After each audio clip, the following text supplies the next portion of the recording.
Hello students, welcome back to my channel educational galaxy. आज हम class 9th का chapter number 3 atoms and molecules start करेंगे। So let's start. बहुत समय पहले की बात है, काफ़ी सारे फिलोसोफर्स जो थे वो बड़े परेशान रहते थे। क्योंकि उन्हें पता ही नहीं चल रहा था कि जो मैटर है आखिर उसको तोड़ करके क्या बनता है, या ये मैटर जो है वो किस चीज से मिलकर के बने हुए हैं। उनकी प्रॉब्लम तो सॉल्व ही नहीं हो रही थी। तब आए एक फिलोसोफर, नाम से हमें कुछ लेना देना नहीं है।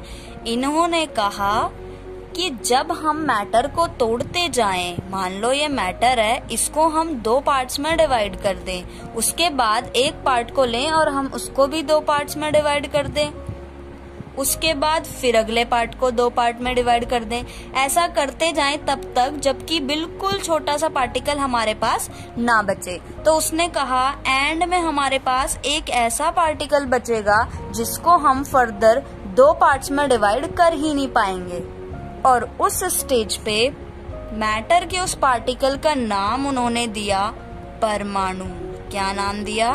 परमाणु। क्योंकि फिलोसोफर्स इंडियन थे तो नाम भी उन्होंने हिंदी में दिया। आगे चल के इसी का नाम इंग्लिश में एटम हो गया।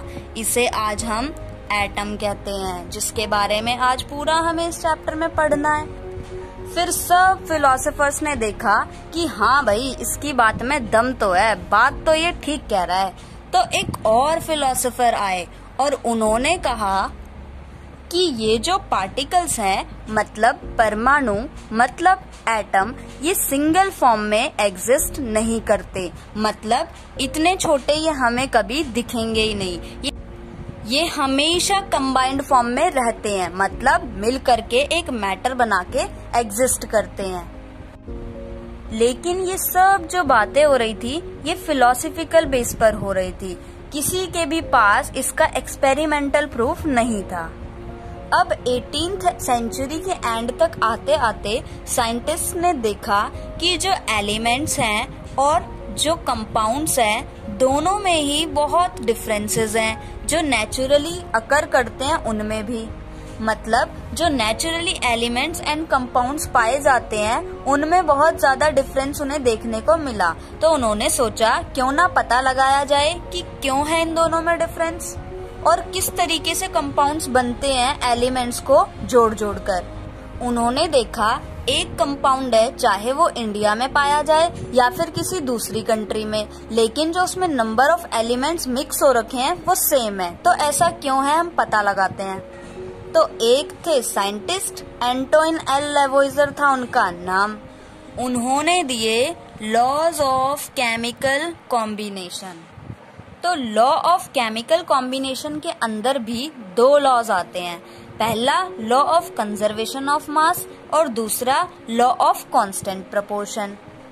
तो इन साइंटिस्ट ने law of conservation of mass को एक्सपेरिमेंट के थ्रू करके समझाया that mass can neither be created nor be destroyed in a chemical reaction. इन्होंने बताया कि किसी भी केमिकल रिएक्शन में रिएक्टेंट्स का मास ना तो कम होगा ना ही ज्यादा होगा।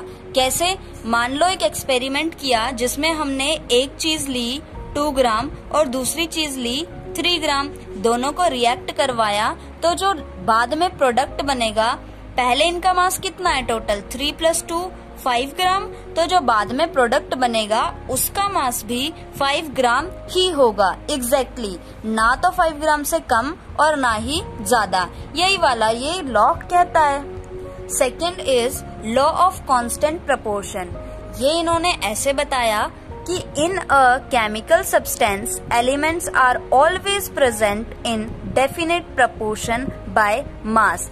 किसी भी केमिकल सब्सटेंस में जितने भी एलिमेंट्स प्रेजेंट होंगे वो हमेशा एक फिक्स्ड प्रोपोर्शन में, फिक्स्ड रेशियो में बाय मास, मतलब उनका जो मास होगा वो फिक्स्ड रेशियो में प्रेजेंट होगा।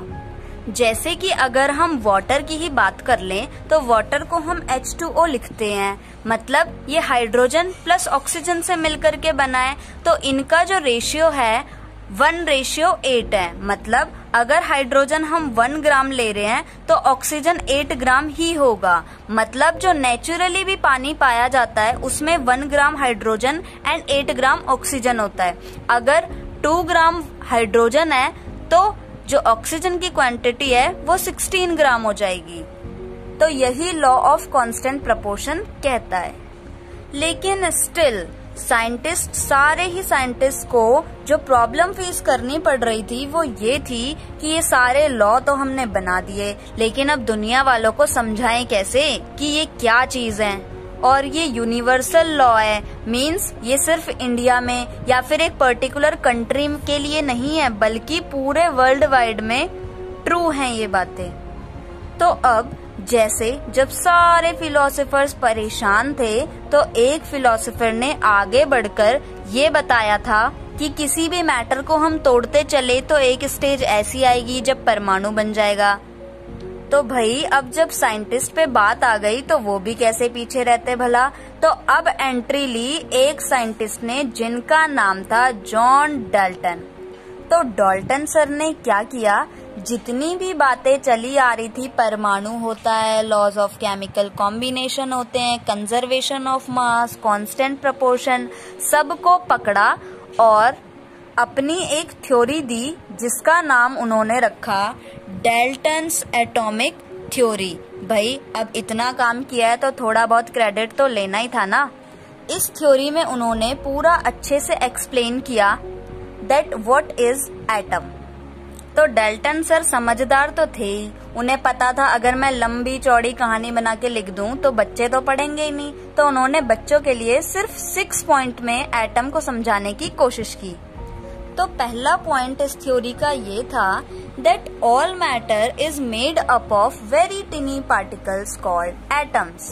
सारे ही मैटर्स जितने भी हम देख सकते हैं या जिन्हें हम नहीं भी देख सकते, वो सारे के सारे छोटे छोटे पार्टिकल्स जिन्हें की एटम कहते हैं उनसे मिलकर के बने हुए हैं। Second point, atoms are indivisible particles. मतलब एटम जो हैं वो इनडिविजिबल पार्टिकल है, उन्हें हम 2 पार्ट्स में डिवाइड नहीं कर सकते, which can not be created और destroyed in a chemical reaction. और ना तो इनका मास हम बढ़ा सकते हैं ना ही घटा सकते हैं किसी भी केमिकल रिएक्शन में।